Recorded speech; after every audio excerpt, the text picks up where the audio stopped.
Audio Renaissance presents The Ravenscar Dynasty by Barbara Taylor Bradford. Read for you by Ric Jerrom.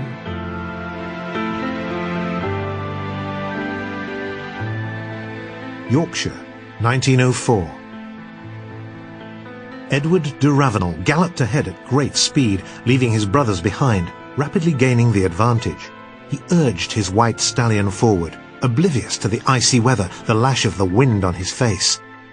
At one moment, half turning in the saddle, glancing behind him, Edward laughed out loud, his hilarity filling the air as he waved to his brothers. George, endeavouring to catch up, his face grim in its determination. Richard, struggling even farther behind, yet laughing and waving back. But then he was the youngest, and much less competitive, the baby of the family, and Edward's particular favourite. For a split second, Edward considered slowing down and allowing Richard to win this impromptu race which had come about spontaneously a short while before, then instantly changed his mind. George would inevitably contrive to finish first by pushing Richard out of the way in his overriding desire to be the winner. Somehow he always managed to do this, no matter what the circumstances, and this Edward could not permit. He strived to make certain Richard was never humiliated, never diminished by George, who was older than Richard by 3 years, and frequently endeavoured to lord it over the younger boy. Edward continued at a gentler pace along the narrow path, glancing to his left as he did. The cliffs fell steeply to the rocks and the beach. 600 feet below him, the North Sea roared under the gusting wind, resembled polished steel in the January sunlight. The waves frothed and churned against the jagged rock formations, while above him kittiwakes, graceful and buoyant in flight, squawked stridently as they wheeled and turned against the pale sky. He shivered involuntarily, as a sudden remembrance of a tragedy of long ago hit him most forcibly. The man in his father's employ, who had been bird-watching, had plunged to his death from this very spot. Now, instinctively, Edward veered away from the precarious cliffs, headed in the direction of the dirt road which led across the moors and was much safer terrain. Edward mentally chastised himself for taking his brothers out on this winter day. He had realized, rather late, that it was far too bitter, especially for Richard, who tended to catch cold so easily.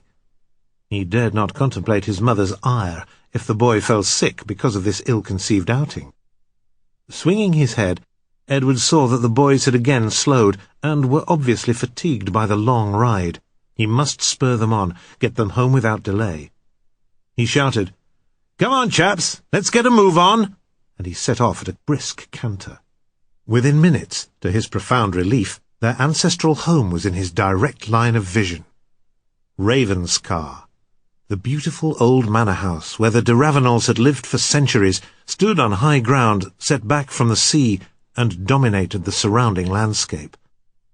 The Deravenels had lived in their house by the sea since 1578, the year it was finished. Before then, for many centuries, the family had occupied the fortified castle that had stood on the edge of the cliffs. A ruin now, it was nonetheless a well-maintained ruin. This stronghold had been built in 1070 by the founding father of the dynasty, one Guy de Ravenel, a young knight from Falaise, liegeman of William, Duke of Normandy. Ever since that time, some 835 years ago, descendants of Guy de Ravenel had lived on this long stretch of coastline known as Ravenscar, high above the North Sea. Edward rode out of the courtyard and around to the back of the house, heading for the stable block. He clattered into the cobbled yard, his brothers following behind him, and jumped off his horse with his usual vitality and energy. As he hurried over to his youngest brother, he greeted the stable lads cheerfully. A moment later he was reaching up for the 8-year-old Richard, exclaiming, "Let me help you down, Dick." Richard shook his head vehemently. "I can manage, Ned, I truly can," the boy protested, stealing a surreptitious look at George through the corner of his eye. He knew only too well that his brother would tease him unmercifully if Ned helped him to dismount. "Thank you, Ned." Sample complete. Ready to continue?